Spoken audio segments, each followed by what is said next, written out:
In 1377 AD, in a small fortress in the mountains of Algeria, a man sat down and began to write. He was 50 years old. He had survived plague, war, the collapse of 3 different empires, and the death of nearly everyone he loved. He had served as a diplomat, a judge, a prime minister, and a prisoner. He had seen power from every angle. And now, alone in that fortress, he began to write the most important book in the history of political thought. His name was Ibn Khaldun, and what he wrote in that fortress was not just history.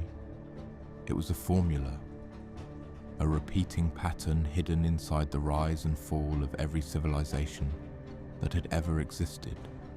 A code that, once you see it, you cannot unsee.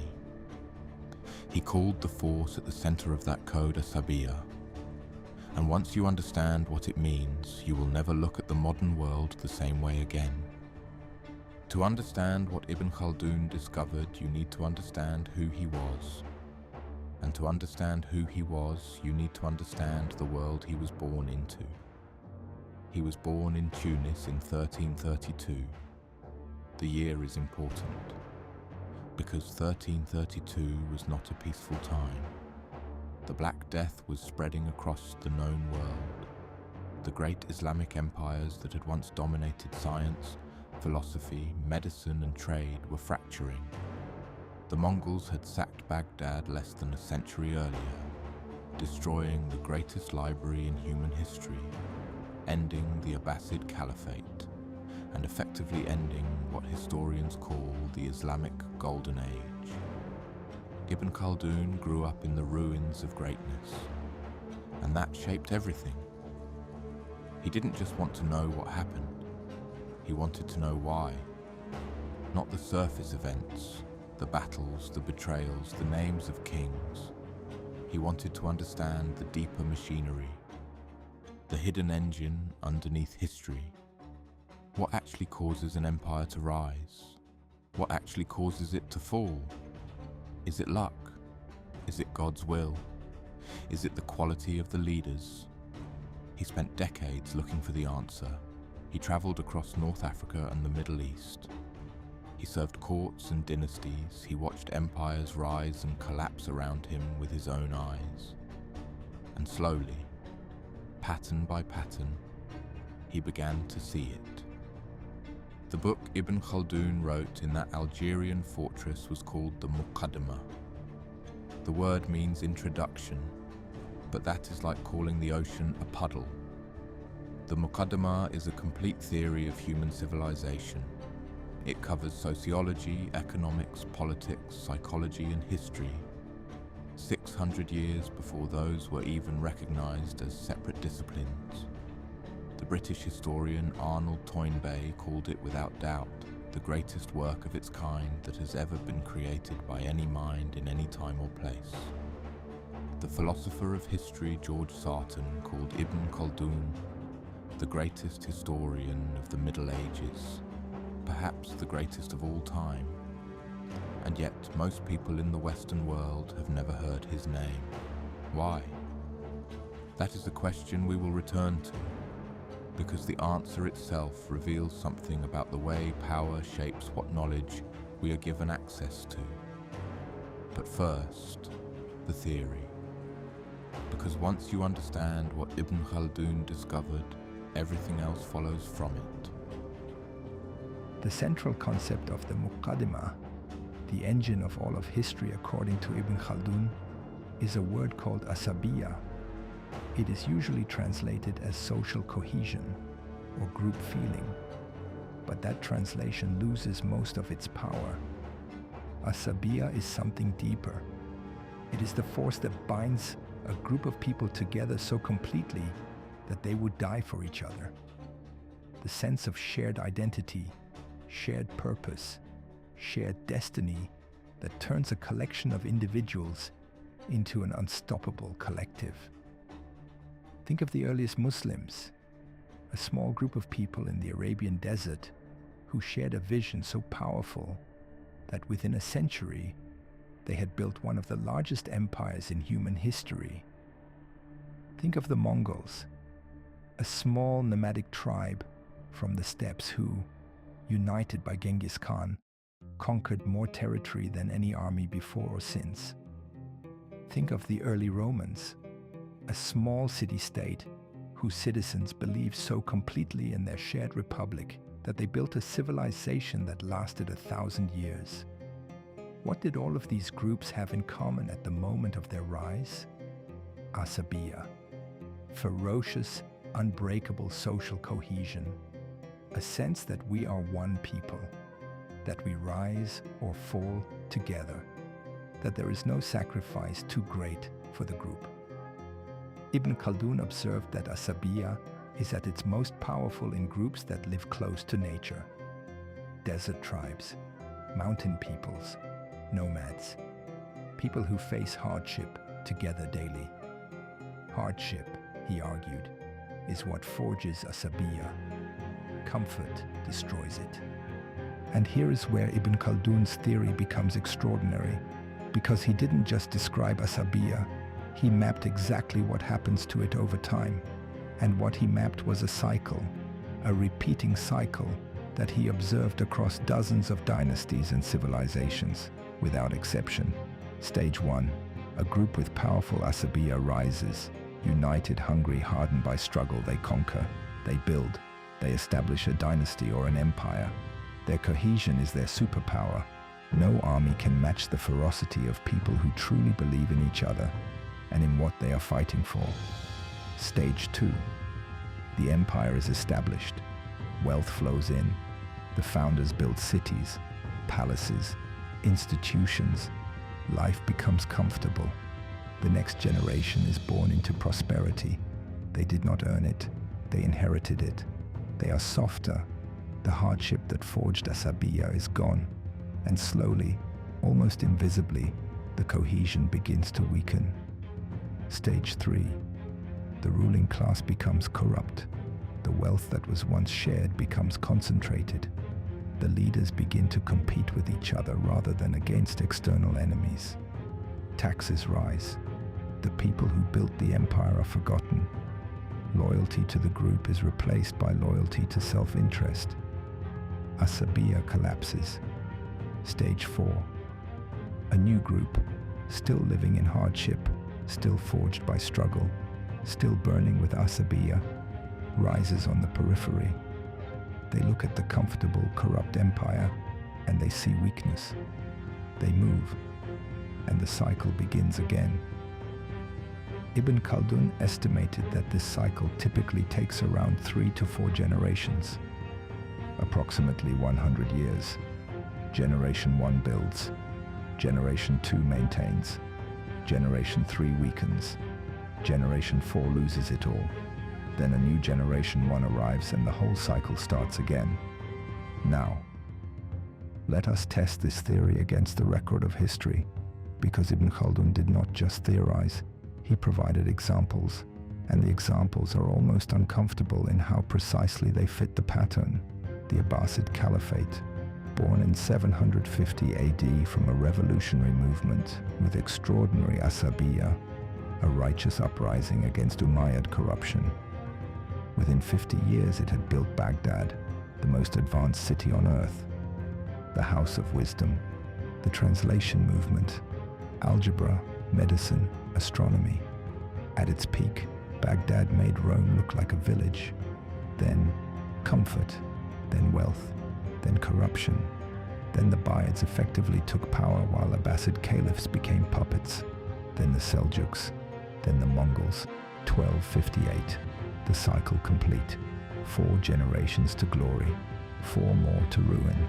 The Roman Republic, born from a small, ferociously cohesive group of citizens who genuinely believed in their shared republic, built an empire across 3 continents, then comfort, then wealth, then the concentration of that wealth into fewer and fewer hands, then bread and circuses, distract the population with entertainment and food, while the real power shifted to a tiny elite. Then the collapse of civic virtue, then the barbarians, the cycle complete, the Mongol Empire, the most explosive example of raw Asabiyyah in history. Genghis Khan forged an almost impossibly cohesive fighting force from scattered nomadic tribes. They conquered everything. Then, within 2 generations, the empire was fracturing. The grandsons of Genghis Khan were fighting each other. The cohesion that had conquered the world dissolved in the comfort and complexity of ruling it. Here is where it gets uncomfortable, because Ibn Khaldun wrote this in 1377. He had no knowledge of the modern West. He was describing Islamic and North African dynasties, and yet map his cycle onto the United States of America, and it fits with almost terrifying precision. The founding generation. People of extraordinary Asabiyyah, they had lived under tyranny. They had fought together. They had sacrificed together. They built a republic with all its contradictions and brutality, but built on a genuine belief in collective purpose.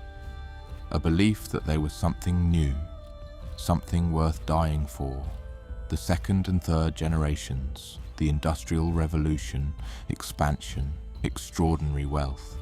The belief in America as a nation remains strong, but is already being contested. Who gets to be part of this Asabiyyah? The question of slavery, the original fracture, nearly destroys the whole enterprise. The 4th and 5th generations, the 20th century. Peak empire, military dominance, economic dominance, cultural dominance. And then, the slow signs that Ibn Khaldun would recognize immediately. The concentration of wealth, the fracturing of shared identity, the political class competing with itself rather than serving the common good, the entertainment complex, television, social media, sports, providing exactly the bread and circuses that Rome used, the decline of civic institutions, the rise of tribalism within the nation. Ibn Khaldun would look at America in 2024 and he would say, I have seen this before. I know exactly what comes next. But here is the question that Ibn Khaldun's theory demands we ask. If this cycle is real, if it has repeated without exception across thousands of years of human history, then what does that mean for us? Are we simply fated to repeat it? Is civilization nothing more than an eternal loop of rise and fall, with no escape and no progress? Ibn Khaldun himself was not pessimistic. He believed that understanding the cycle was the first step to potentially interrupting it. That the purpose of his work was not to describe an inevitable doom, but to give those with eyes to see a map, so that perhaps for once a civilization might recognize the signs before it was too late. The Stoic philosopher Marcus Aurelius faced the same question. As emperor of Rome during its decline, he wrote in his private journals, the Meditations, that a man cannot control what the world does. He can only control how he responds to it. He can maintain his own virtue, his own Asabiyyah within himself, regardless of what the empire around him does. And perhaps that is the real lesson of Ibn Khaldun. Not a lesson for empires, a lesson for individuals. Because if Asabiyyah is what saves civilizations, if it is shared purpose, shared sacrifice, genuine bonds of loyalty and identity, then perhaps the question is not what will happen to America or Britain or the West. The question is, what is your Asabiyyah? Who are your people? What would you sacrifice for? What binds you to something larger than yourself? Because when the empire falls, and according to Ibn Khaldun it always does, it is not the empire that rebuilds.